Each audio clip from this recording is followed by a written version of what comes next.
This is a pretty good go from two guys that can handle themselves pretty well. Michael McLeod trying to spark the Devils a bit here late. Game 2, still plenty more to come in this series. And this is about sending the message and maybe turning the tenor of the series a bit. You try to find a spark any which way you can. Maybe not for this game, but moving forward, you just show. And Dana, while all this was going on, Kevin Ball was just escorted to the Devils locker room. He cross-checked Niko Mikkola from behind after the play, so Ball has been sent directly back to the locker room, and officials sorting through penalties now. Yeah, they're trying to get things under control, but it's going to happen in the playoffs. Whether you're up or down, sometimes you have to answer the bell, and yeah, the Devils are frustrated, rightfully so. But you want to see some passion, emotion, and you're going to be down 2-0, and now you want to have a spark going in the next game, possibly, somehow. Devils will have a planned practice tomorrow. Then Madison Square Garden Saturday night, 8 p.m. start. That game is exclusively on ABC, but we will have pre- and post-game coverage on MSGSN. So how much experience is going to mean something? It has in the first 2 games. Not to mention the New York Rangers experience is guys that have been big producers in the playoffs. Tarasenko, Patrick Kane, and the cast that's already been there for New York. Now the Devils have to navigate through this and find a way to win a game, because they know they're capable of it, and get to their speed game, get to the rush game. They've answered the bell physically, and they've got to be maybe more disciplined, certainly, to start next game. McLeod's going to the... And Brendan Smith was just sent down the tunnel as well, so the Devils have theoretically lost 3 players down the tunnel to the dressing room since the McLeod-Schneider scrap. So things are looking a little light on Lindy Ruff's side. They still haven't announced the penalties, and you know it's a lot when you've got pen and paper out, and the officials writing things out right now on pen and paper to sort everything out. I'm not sure why Brendan Smith, we didn't see. I was watching McLeod and Schneider go at it. Barclay Goodrow and Jimmy Vesey are now no longer on the Rangers bench either.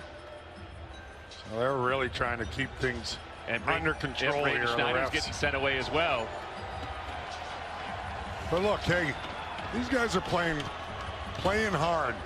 Maybe not the smartest at times. That's part of the learning for this Devils team. But they're showing they care right here. And look, they're frustrated. We're frustrated up here watching. But for me, the first 2 games, the Rangers played exceptionally well. Yep. Devils, I love the way they came out. They played hard, took a lead. He's going toe-to-toe with Adam Fox, and I think both may be sent directly to the locker room.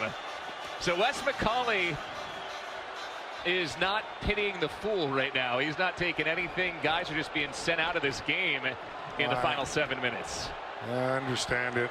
And I understand Number Meyer. 96 got a double minor for cross-checking and a 10-minute misconduct. Number 23, Rangers got a 2 minutes for cross-checking and a 10-minute misconduct. So the misconduct's being thrown out like candy at this point.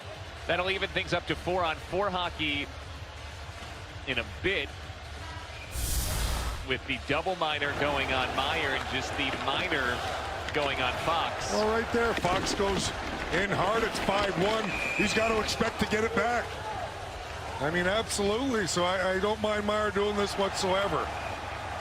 There he goes. It's 5-1. He's going in hard on a Devil from behind. I think that was Nico Hischier, I believe, right? I mean, yep.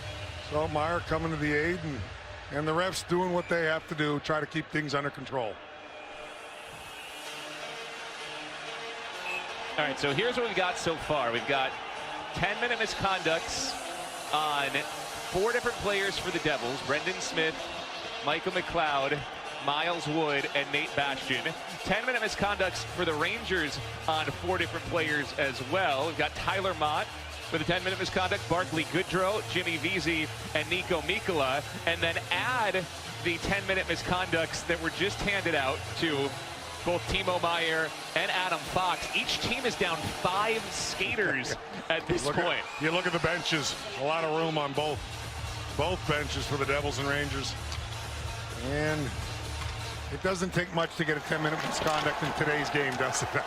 I didn't see exactly where and why all those guys got it, but I do understand today's game, they want to keep things under control a lot more, especially when games get out of hand in the playoffs. So instead of warnings, they get you right out of the game. And certainly they've done that here, where a couple guys from both teams I don't think did a whole lot. Goodrow had picked up an interference penalty. That's the penalty Lafreniere is serving, and now Sharon Govich serving the cross-checking double minor on Timo Meier. So we'll play 4-on-4 for the next minute and 8 seconds. Then the Rangers will have a 16-second power play, with New York leading 5-1, looking on their way to a 2-0 series lead. And there will be a whole lot for the Devils to think about in the next conduct. And you get a misconduct, and you get a misconduct. Yeah, it was maybe a little much for my liking on both sides, but you know, I guess they just don't want to see this game get out of hand. And for me, that's part of playoff hockey. If it does get a little out of hand, well, so be it.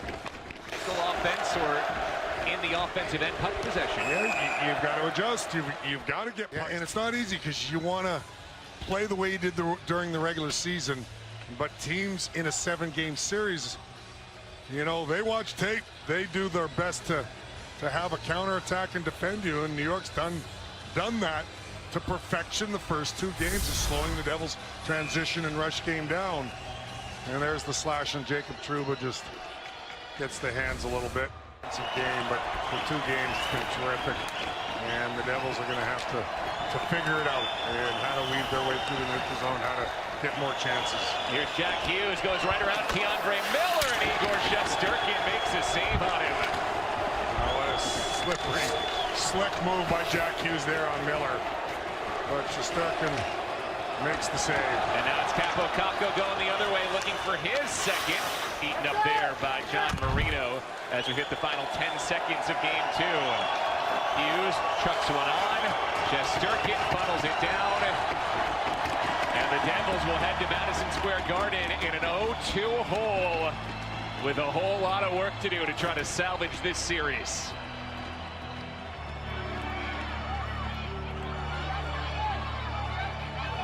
Rangers score 5 unanswered to close this game and take a 2-0 lead.